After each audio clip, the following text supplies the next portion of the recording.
इस वीडियो को लाइक करें और ज़्यादा से ज़्यादा शेयर करें ताकि लोगों तक बआसानी हक पहुंच सके।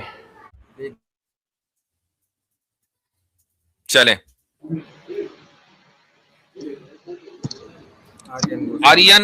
आर्यन गोस्वामी जी भाई। हाँ मुफ्ती साहब, कैसे हैं आप? बिल्कुल ठीक। तो सर मेरा तो छोटा सा सवाल है, मैं कोई डिबेट नहीं करूंगा, आप जो आंसर देंगे उसको मैं एक्सेप्ट कर लूंगा। और दोनों तरफ से है। मैं एक हिंदू फैमिली में मेरा बॉर्न हुआ है, जन्म हुआ है। और हमारे हिंदू में एक पर्सनालिटी है जिसको हनुमान जी महाराज कहते हैं, आपको तो पता होगा जी। तो। और आपके यहाँ भी हजरत मोहम्मद साहब सल्लल्लाहु अलैहि वसल्लम भी आपके आखिरी प्रॉफिट हैं जी। तो मेरा सवाल इन दोनों के एक वाक्य के ऊपर है कि हमारे यहाँ पे ये कहा जाता है। Hold on. वाकया ये है कि हनुमान जी ने सूरज निगल दिया था और मोहम्मद ओके, हाँ सल्लल्लाहु अलैहि वसल्लम ने हाँ दो टुकड़े कर हाँ लिए थे, हाँ हाँ है ना? हाँ तो अगर ये गलत हाँ है तो ये गलत क्यों नहीं है? लो देखो, आपके कहने से पहले मैंने बोल दिया। हाँ, ओके सर। अब आप मुझे कोई सुप्रीम पावर ना मान लेना कि पता चला मेरी प्रस्तिश करना शुरू कर दें। नहीं सर, ऐसा नहीं हाँ है। हाँ ठीक ठीक है। तो अच्छा, अब इसका मैं जवाब देता हूं। जवाब में दे चुका, वो रील बड़ी मशहूर है, वही दे देता हूं। हनुमान जी ने जिस सूरज को निकला था, क्या जिस सूरज का एक ही सूरज को निकला था? ये वाला हमारा वाला बेचारा निकला जा चुका, निकल के नहीं उगला पता भी जा सर। चुका, जब भी तो निकल रहा है। अगर निकल के वो अंदर ही रहता तो ये कहा बेचारा निकल रहा होता। तो आप मुझे बताएं कि दुनिया में किसी बंदर को आपने कोई सितारा वितारा खाते हुए देखा है? नहीं देखा। नहीं देखा। सुना है? सुना भी नहीं है। ठीक, ना सुना ना देखा तो भाई एक बंदर सितारा नहीं खा सकता, ठीक है? इम्पॉसिबल है। ठीक, चले, प्लैनेट्स और स्टार्स को टूटते बिखरते देखा और सुना है? हाँ, तारों को टूटते देखा है, उनके अंदर विस्फोट भी होते हैं। हाँ, एक टुकड़े नहीं, 1000 टुकड़े होते हाँ, होते हैं। होते तो वो जो चांद के में जो टुकड़े हुए थे, तो वो एक यूजुअल चीज थी कि अनयूजुअल? चूंकि चांद बहरहाल प्लैनेट्स टूटते भी हैं, जुड़ते भी हैं, बनते भी हैं, बिखरते भी हैं। लेकिन यहाँ सर एक क्वेश्चन ये आ जाता है ना सर कि हजरत नहीं, मोहम्मद साहब की उम्र से हुआ था।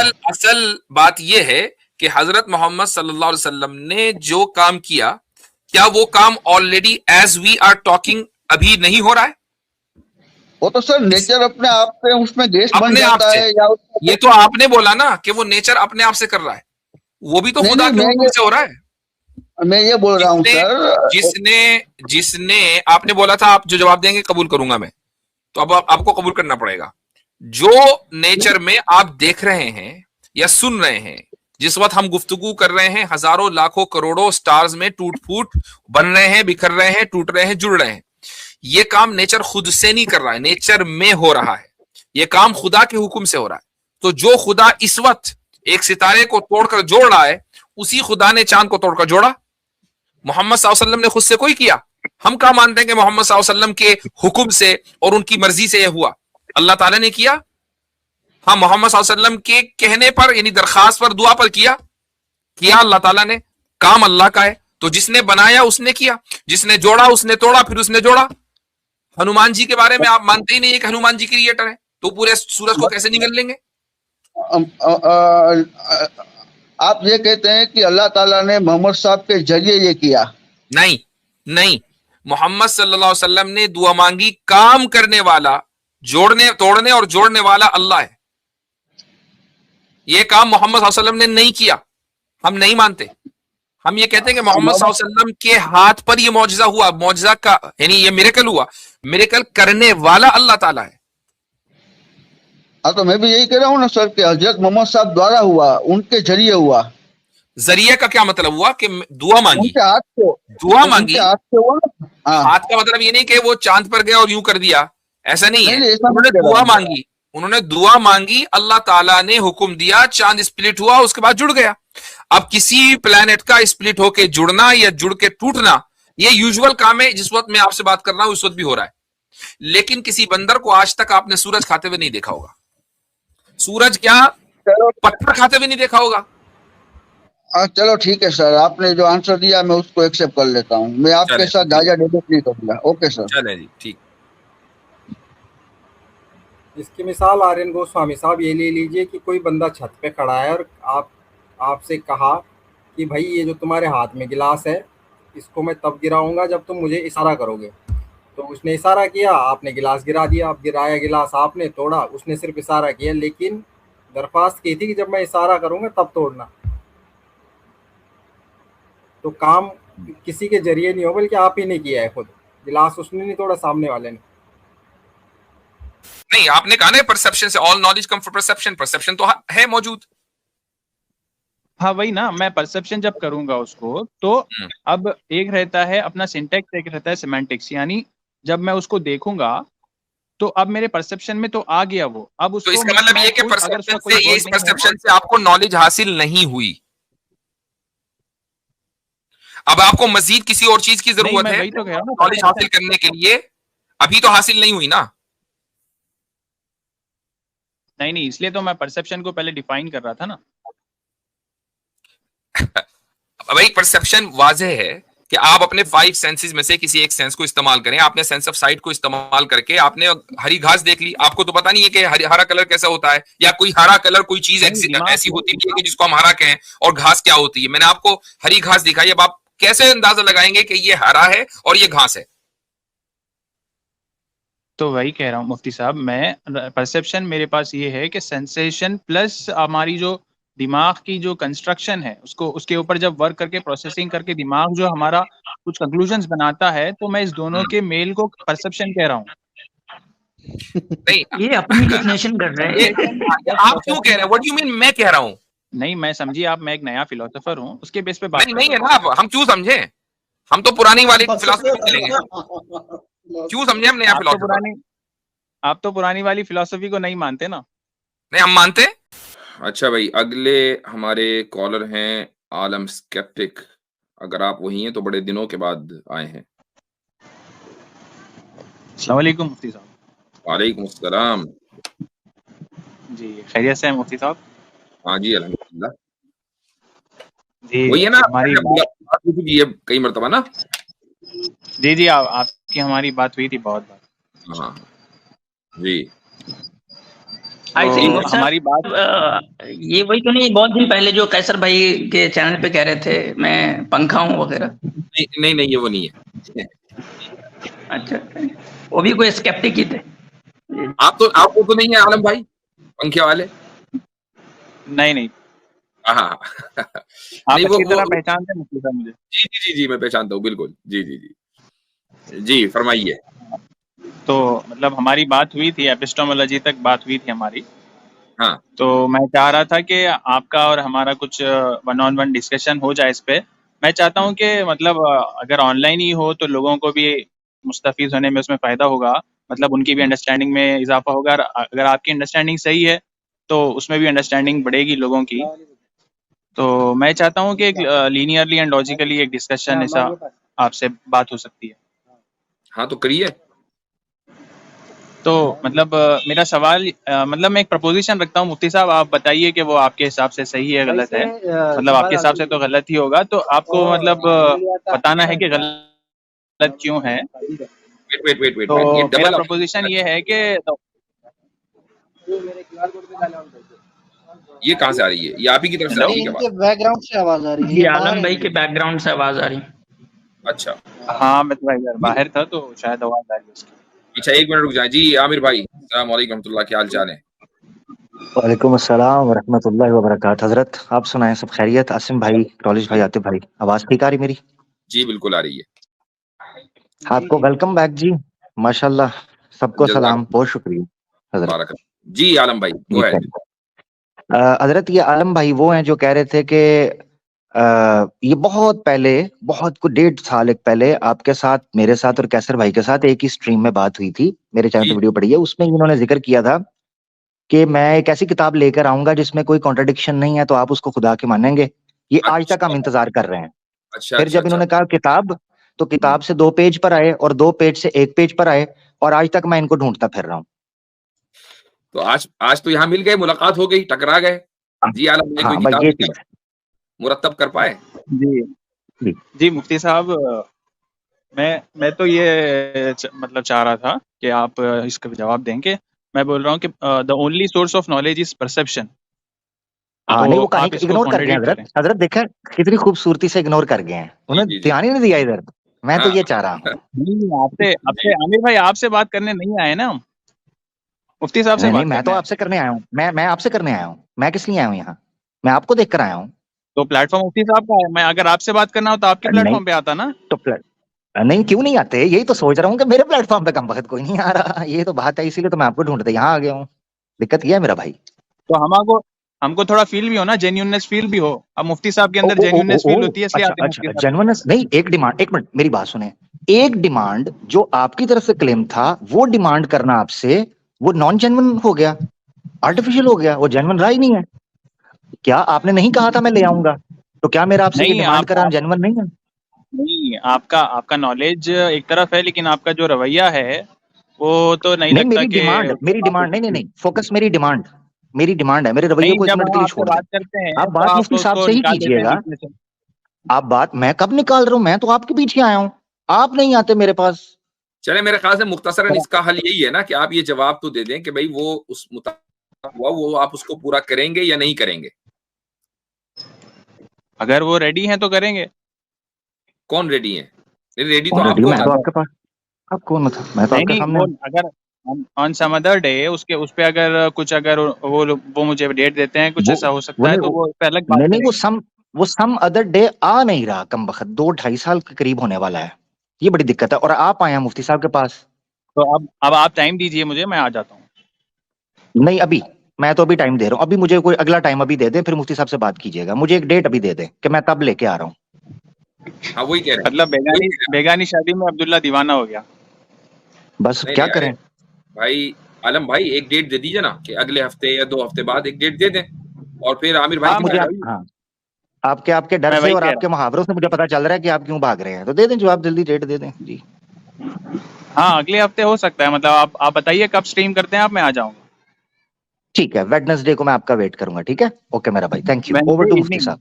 जज़ाकल्लाह। वेडनेसडे जी, यही टाइम। Okay okay.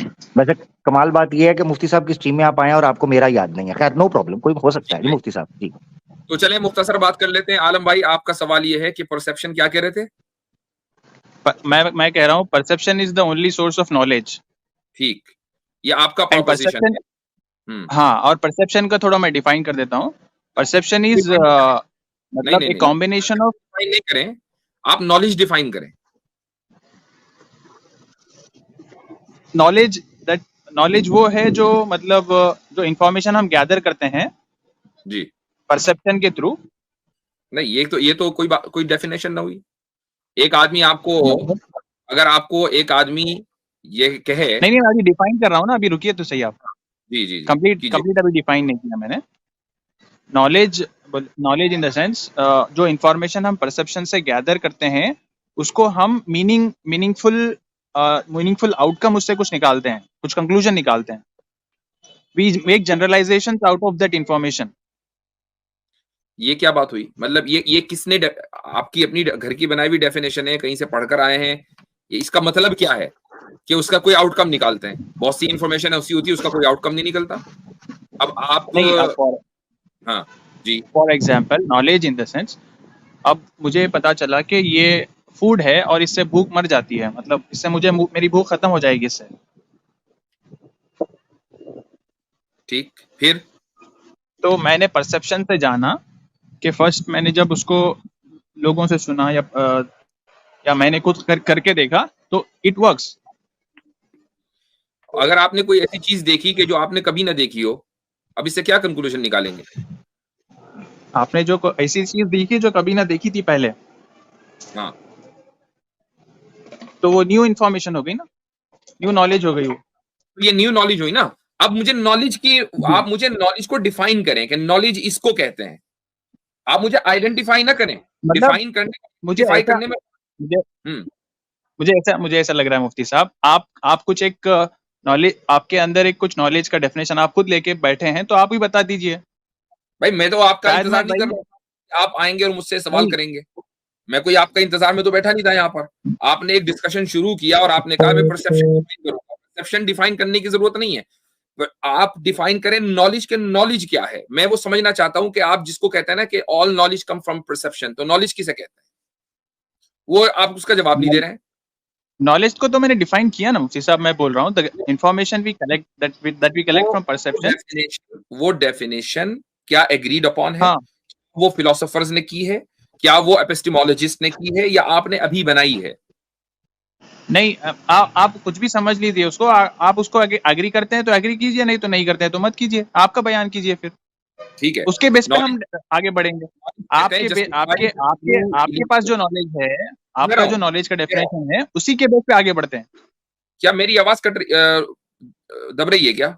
जी जी, दब रही है आपकी आवाज। जी हजरत, ये बीच में टोक रहे हैं, एक तो बड़ी बदतमीजी से बात, थोड़ा हौसला करें, आप रुकें, मुफ्ती साहब को बात करने दें, अगर आप जेन्युइन है तो ठीक है मेरा भाई। हाँ, वो चीज ना करें।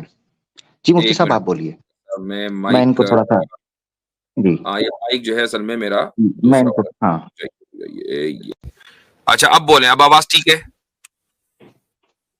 अब कुछ इसमें तब्दीली है आवाज में, कोई फर्क है? थोड़ी तब्दीली हुई है जी जी, थोड़ी अच्छा तब्दीली। ठीक है, चले सही है। तो मैं ये अर्ज कर रहा था आलम भाई कि नॉलेज की जो डेफिनेशन है वो है जस्टिफाइड ट्रू बिलीफ। तो उसमें तीन चीजें आपको जरूरी होती हैं, जस्टिफिकेशन, ट्रूथ और बिलीफ।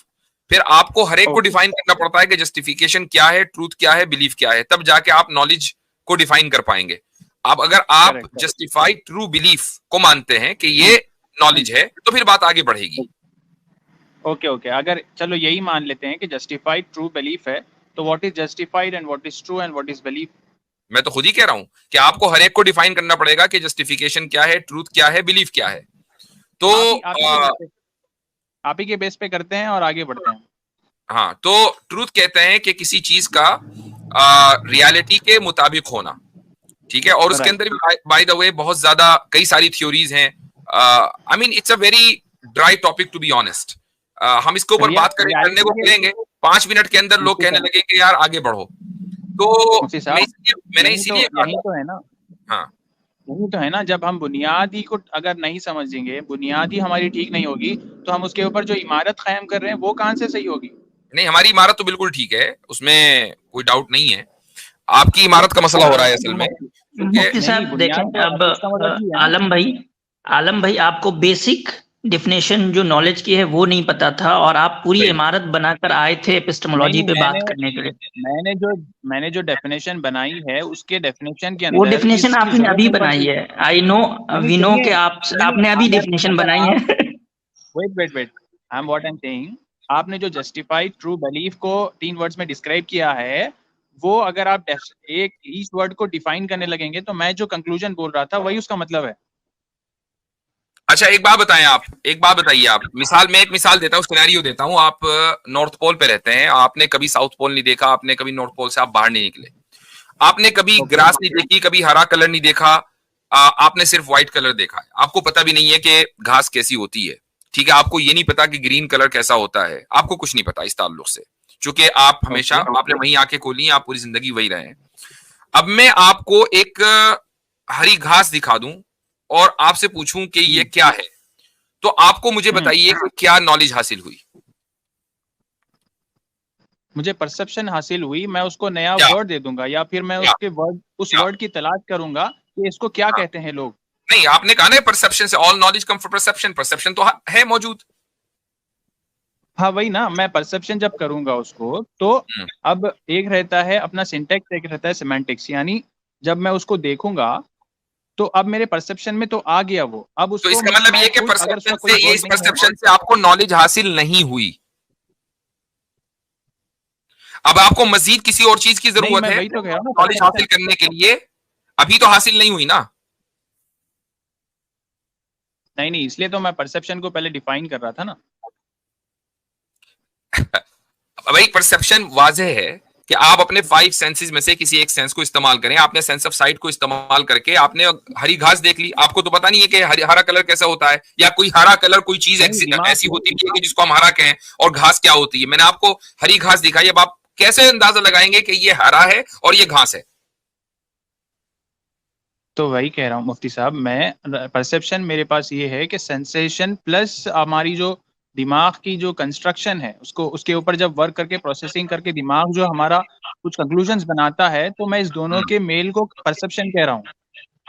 नहीं, ये अपनी डिफिनेशन कर रहे ये हैं। आप क्यों कह रहे हैं? What you mean? मैं कह रहा हूं जो चीज एक स्टैंडर्ड है, हम उस स्टैंडर्ड पे चलेंगे ना, फिर उसको परसेप्शन ना कहें। अगर आपने परसेप्शन और रैशनलिज्म, एम्पिरिसिज्म और रैशनलिज्म दोनों को मिक्स कर दिया, तो उसको परसेप्शन क्यों कह रहे हैं आप? वो तो हम भी मानते हैं। नहीं ऐसा उसमें मेरे और आपके दरमियान फर्क कहां है?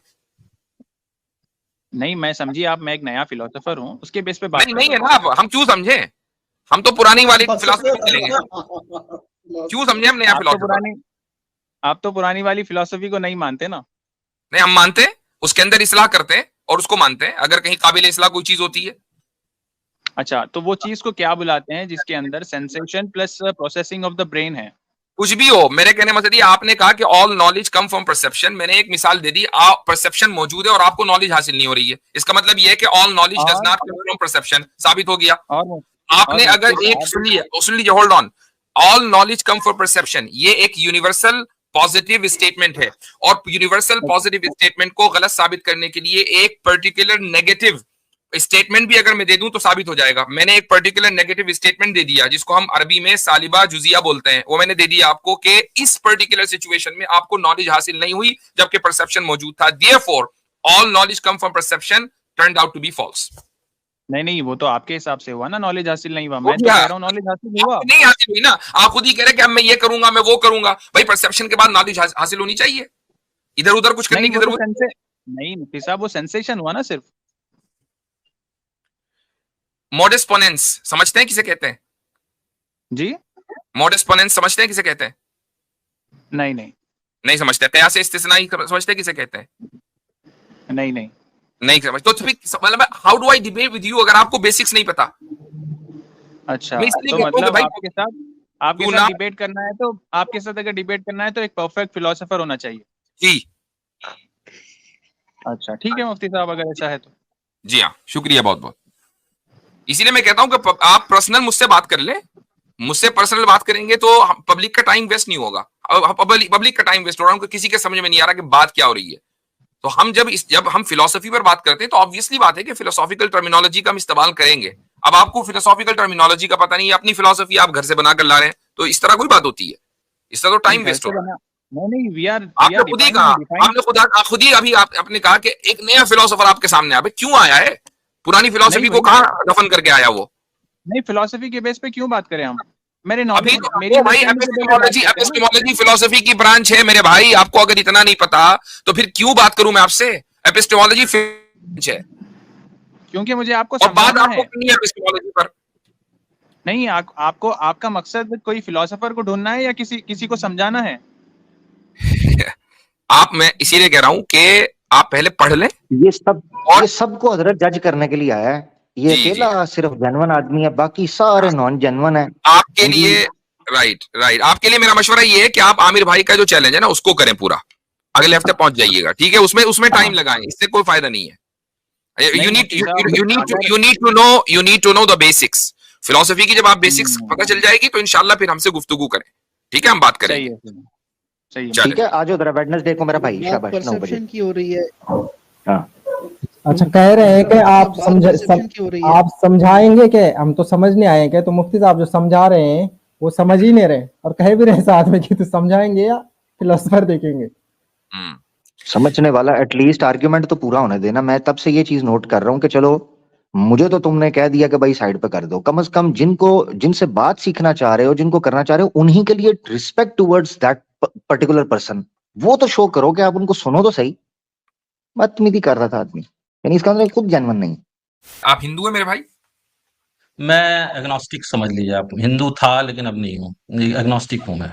ठीक है, चले अभी चूंकि आप हिंदू थे इसलिए उस पर बात कर लेते हैं कि आपने कहा कि भाई 57 मुल्क हैं, उसमें 7-8 ही सही हैं, बाकी सब फटे पुराने हैं। अब आप देखिए कि एक ही मुल्क है जिसको लोग कहना चाहते हैं कि भाई ये हिंदू राष्ट्र है, अभी तक बना नहीं है, तो फटन तो कुछ कम वहां भी नहीं है। तो अगर ये फटन मेयार है तो फिर हिंदुइज्म तो गया। अच्छा, दूसरी बात रिलीजियस रिलीजियस देखो मैं भी अब वही बात सुनेंगे आप भाई, अब आप लीजिए, सुनेंगे वो भाई। भी वो भी हाँ, आपकी हमने बात हिंदुस्तान की मैंने खुशहाली है वो नहीं, मैं सुन लीजिए, आपकी मैंने बात बिल्कुल सब्र से सुनी है, बगैर इंटरप्शन के। आप मेरी बात सुनिएगा। अच्छा, 800 साल भारत के ऊपर मुसलमान की हुकूमत रही है, तो इसका मतलब यह हुआ कि 800 साल तक हिंदुइज्म जो है वो एक गलत कल्चर, गलत तहजीब, चूंकि उसके ऊपर कोई दूसरी तहजीब मुसल्लत हो गई थी। तो अगर आपके नजदीक ये मेयार है तो फिर हिंदुइज्म तो गया, क्योंकि 800 साल तक के उसका कोई पूछने वाला दुनिया में था नहीं। मान लीजिए, सुन लीजिए, अगर आज सारे मुसलमान अच्छे हाल में होते, 57 के 57 देश, तो क्या आप ये आर्ग्यूमेंट रख रहे होते? इस वक्त दुनिया में एक कंसेंसस है लोगों के दरमियान कि जो सबसे अच्छे हाल में है ना, और जो मजबूती के साथ है, वो यहूदी है। ठीक, तो अगर अच्छे हाल होना किसी के बरहक होने की दलील है, तो क्या आपके एतबार से यहूदी एक बिल्कुल ठीक रिलीजन है? मेरे लिए तो सारे सारे रिलीजन झूठ है। तो फिर आप ये कहिए कि आपका ये पैमाना ही गलत है। जिस तरह आप सारे रिलीजन्स को गलत कह रहे हैं, तो अपने पैमाने को भी गलत कहिए। अच्छा जी, अब हमारे साथ हैं अगले कॉलर पप्पू पेजर। जी भाई, पप्पू नमस्कार पेजर। मुफ्ती साहब। जी हाँ, फरमाइए। हाँ मुफ्ती साहब, आप इंडिया में किधर से हैं, मैं पूछ सकता हूँ? Shouldn't concern you. अच्छा, ठीक है, कोई बात नहीं। वैसे मैं भी यूएस में ही रहता हूँ, आपसे ज्यादा दूर नहीं। हाँ, वो अलग बात है। यूएस में कहाँ रहते हैं? हाँ, मिलवाकी। ठीक है, आप ज्यादा दूर नहीं है जी। तो मेरा एक्चुअली कुछ पॉइंट्स थे। वैसे मुझे पता है कि आप औरतों से और रिलीजियस लोगों से कभी आर्ग्यूमेंट में जीत नहीं सकते, तो मैं यहाँ कुछ जीतने हारने नहीं आया, बस आप अपना पॉइंट रखने आया हूँ। आप औरतों से जीत जाते हैं? नहीं, ना औरतों से, ना नहीं, रिलीजियस लोगों से, किसी से नहीं अच्छा जीत सकता, हजरत, कोई नहीं जीत हजरत सकता। इधर मैं क्या, कोई नहीं ठीक, जीत सकता। जबरदस्त सही कह रहे हैं, नॉन मोमिन भाई सही कह रहे हैं। यहाँ सब में ये तो कन्फर्म है कि रिलीजियस हम हैं, फिर औरत मेरे ख्याल से आप ही होंगे। खैर बहरल जी। जी, नहीं, औरत फरमाइए। मैं भी नहीं जीत पाता। मैं अगर औरत है और रिलीजियस है तो उससे तो कोई भी नहीं जी जीत जी जी सकता। जी जी, कोई चलिए मसला नहीं, ठीक है, कोई। चलिए ठीक है। एनीवे, अब आप ठीक है। आगे। मेरा पॉइंट ये था कि मैं कोई जीतने हारने नहीं आया, मैं सिर्फ अपने पॉइंट रखने आया हूँ। ठीक है सर। तो मेरा 2-3 पॉइंट्स हैं, मैं पहले पॉइंट्स पे आ जाता हूँ। तो पहला पॉइंट मेरा ये है कि देखो, अगर खुदा सच में ट्रू गॉड है, राइट, तो उसको, मोमिनों को यहाँ पे कुछ तो ऐसा दिखाना चाहिए था कि काफिर थोड़ा अट्रैक्ट हो कि भाई ठीक है, ये इनका इनका यहाँ सब कुछ अच्छा है। अगर आप देखो तो पूरी दुनिया में 56-57 मुस्लिम कंट्रीज हैं। मेरे ख्याल से 7-8 कंट्रीज को छोड़ के सब फटे हाल कंट्रीज हैं, जिन सब में बुरा हाल है। 6-7 कंट्रीज छोड़ दीजिए, सऊदी अरब, जिन जो पैसे वाले कंट्रीज हैं। ठीक। तो और दूसरी चीज यह है कि ठीक है, मोमिनों की साथ जो हो रहा है, जो काफिर, जैसे अभी फलस्तीन और इजराइल में लड़ाई चल रही है, वो तो चलो काफिर की बात है, लेकिन खुदा, पिछले 2 साल की आप 4 बड़ी नेचुरल डिजास्टर ले लीजिए। मोरक्को का भूकंप ले लीजिए, टर्की में जो अर्थक्वेक आया, लीबिया में जो बाढ़ आई, अफगानिस्तान में भी अर्थक्वेक आया। 4 मेजर नेचुरल डिजास्टर जो थी पिछले 2 साल की। मतलब ये कैसा खुदा है, अपने ही बंदों को निपटाया जा रहा है। ठीक, बहुत बहुत अच्छा सवाल है। आप हिंदू हैं मेरे भाई? मैं एग्नोस्टिक समझ लीजिए आप। हिंदू था लेकिन अब नहीं हूँ, एग्नोस्टिक हूँ मैं। ठीक है, चले, अभी चूंकि आप हिंदू थे इसलिए उस पर बात कर लेते हैं कि आपने कहा कि भाई 57 मुल्क हैं, उसमें 7-8 ही सही हैं, बाकी सब फटे पुराने हैं। अब आप देखिए कि एक ही मुल्क है जिसको लोग कहना चाहते हैं कि भाई ये हिंदू राष्ट्र है, अभी तक बना नहीं है, तो फटन तो कुछ कम वहां भी नहीं है। तो अगर ये फटन मेयार है तो फिर हिंदुइज्म तो गया। अच्छा, दूसरी बात रिलीजियस देखो, मैं भी अब वही बात सुनेंगे आप भाई, अब आप सुनेंगे भाई। वो भी हाँ, आपकी हमने बात हिंदुस्तान की मैंने खुशहाली है वो नहीं, मैं सुन लीजिए, आपकी मैंने बात बिल्कुल सब्र से सुनी है, बगैर इंटरप्शन के। आप मेरी बात सुनिएगा।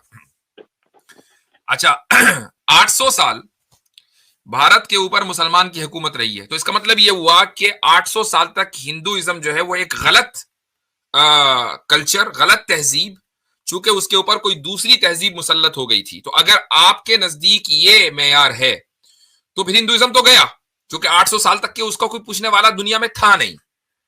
ठीक है, ये उसूल अगर आपका है, ले देकर ऑफिशियली एक हिंदू राष्ट्र था पूरी दुनिया में, नेपाल, उसने भी खत्म कर दिया, तो अब बचा क्या हिंदुओं के पास? आप हो गए एग्नोस्टिक। अब मुझे एक बात बताइए, एग्नोस्टिक की तो कोई कंट्री है ही नहीं, तो आप तो सबसे ज्यादा बुरे हाल में फटे हुए। आप ये कहें कि नहीं जी एथिस्ट का नेशन है नॉर्थ कोरिया, तो नॉर्थ कोरिया कौन सा कम फटा हुआ है? जिस नेशन में आप रह रहे हैं, जो डॉलर कमाने आप यहां आए हैं, उस डॉलर बिल के ऊपर लिखा हुआ है इन गॉड वी ट्रस्ट, वो खुद खुदा में।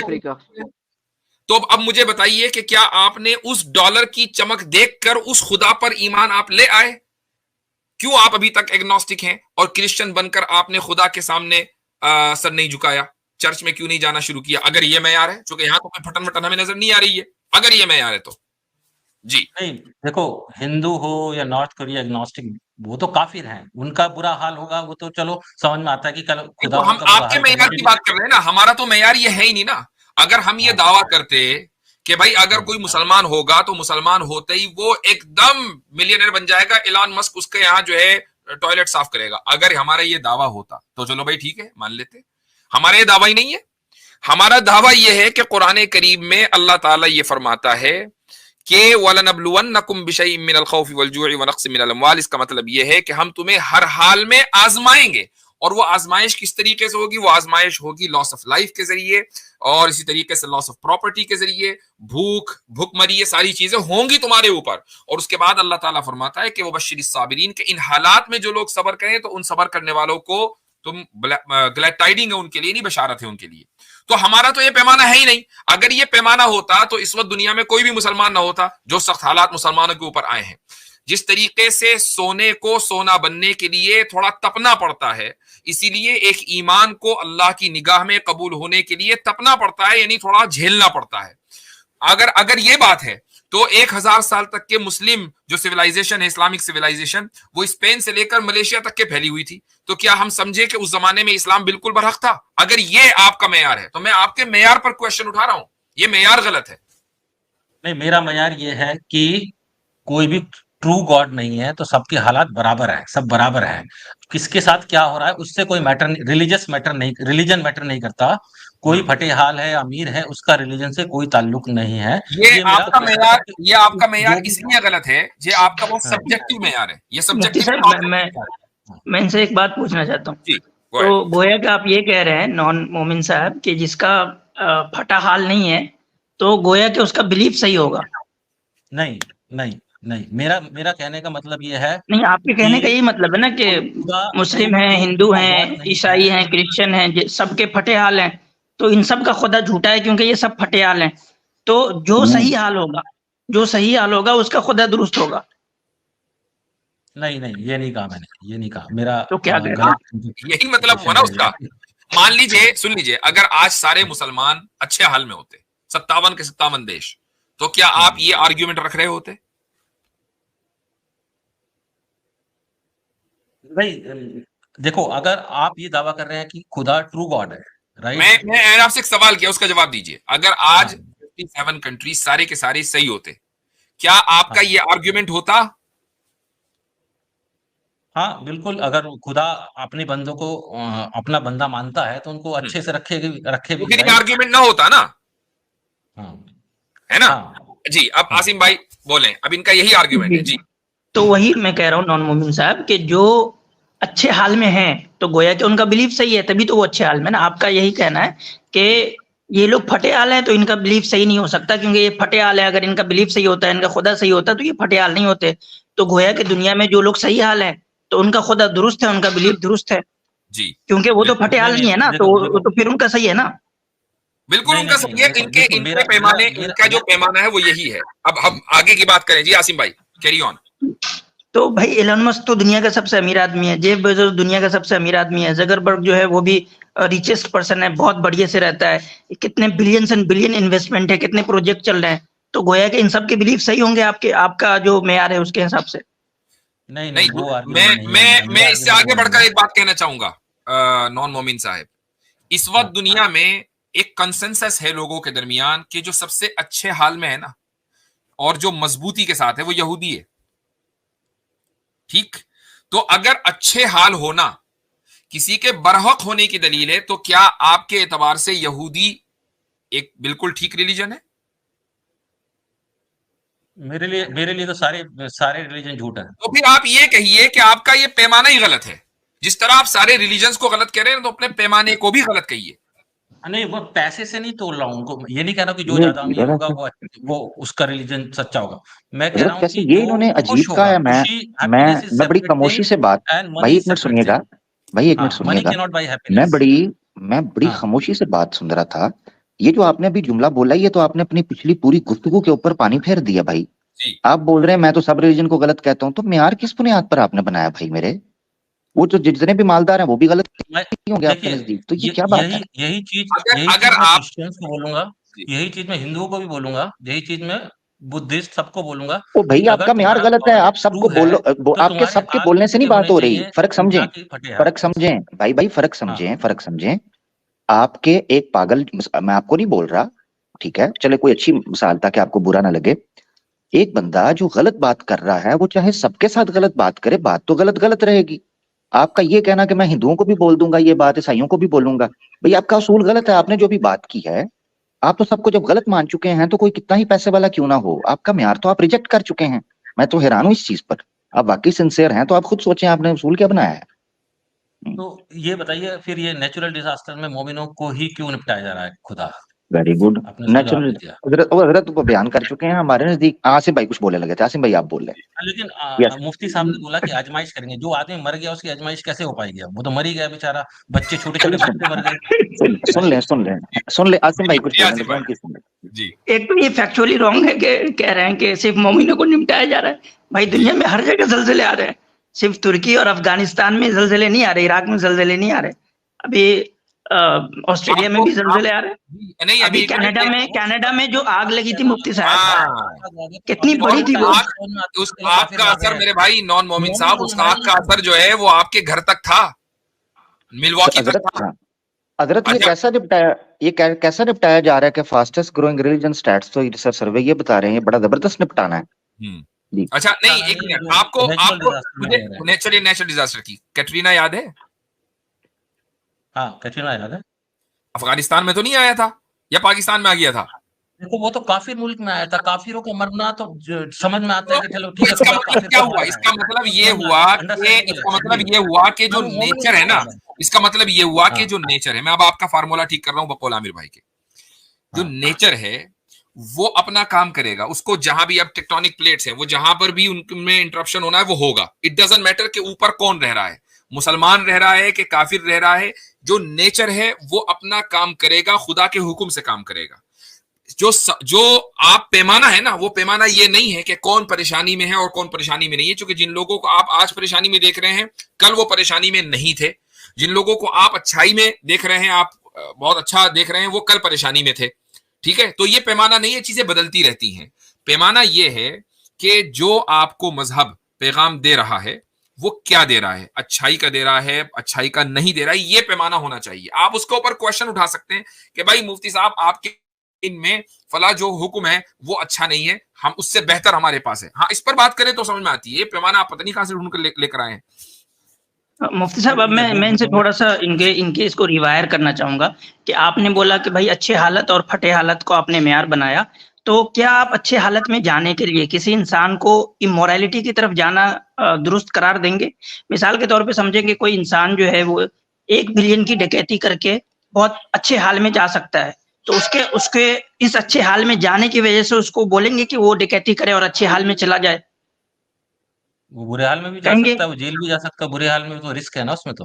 नहीं, अगर चला गया तो 100% तो जाए, लेकिन इसमें तो रिस्क है। अच्छा, तो मतलब अगर 100% चांस है कि आप इमोरल काम करके एक लग्जरियस लाइफ में जा सकते हैं, तो उसको जाना चाहिए आपके नजदीक? आज के टाइम में 100% तो कोई कंफर्मिटी नहीं है ना इमोरल काम में। इमोरल में तो सजा हो सकती है ना, पकड़ा जा सकता है, मारा जा सकता है, प्रिजन में जा सकता है। तो बहुत सारे क्रिमिनल्स होते हैं जो बहुत कैलकुलेटेड क्राइम करते हैं कि उनमें 0% रिस्क होता है उनके पकड़े जाने का। किसी में भी ठीक है, आप कोई 0 रिस्क वाला बता दो, वो ठीक है। 0 नहीं, वो उनके कैलकुलेटेड से होता है। तो किसी में भी अरे मान लेना 99% है, ठीक है, तो वो तो अच्छे काम में भी है ना रिस्क। 0 रिस्क वाला तो कोई बिजनेस भी नहीं होता, हर बिजनेस में रिस्क है।